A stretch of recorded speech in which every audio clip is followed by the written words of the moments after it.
வாங்க ராகி தோசை எப்படி பண்ணலான்னு வந்து பார்க்க போகிறோம்.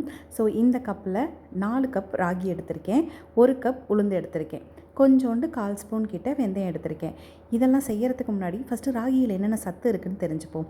இதை நம்ம குழந்தைங்களுக்கு கொடுக்கறதுனால நம்ம குழந்தைங்களோட போன் வந்து நல்ல ஸ்ட்ரென்தன் ஆகும். ஏன்னா இப்போ இருக்கிற சின்ன பிள்ளைங்க நிறைய கை வலிக்குது, கால் வலிக்குது அப்படின்னு சொல்லுவாங்க. ஸோ காலையில் அவங்களுக்கு கொடுக்குற பிரேக்ஃபாஸ்ட்டில் இந்த மாதிரி கேழ்வரகை சேர்த்து கொடுக்கும்போது அவங்களுக்கு கால் கை வலி இருக்காது.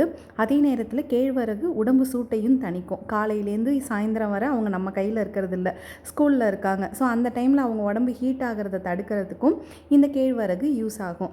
காலையில் கொடுக்க போகிற சாப்பாடு எப்போதுமே வந்து ரொம்ப ஹெல்த்தியாக இருக்கணும். அதனால் நான் எப்போதுமே இப்படி தான் பண்ணுவேன். நிறைய பேர் பாதி கேழ்வரகு பாதி அரிசின்னு சேர்ப்பாங்க. என் வீட்டு பிள்ளை சாப்பிட்றதே அந்த ஒரு தோசை தான். அந்த ஒரு தோசைக்கு எதுக்கு வந்துட்டு நான் வந்து கலப்படம் பண்ணணும்னு சொல்லிட்டு நான் இப்படி தான் கொடுப்பேன்.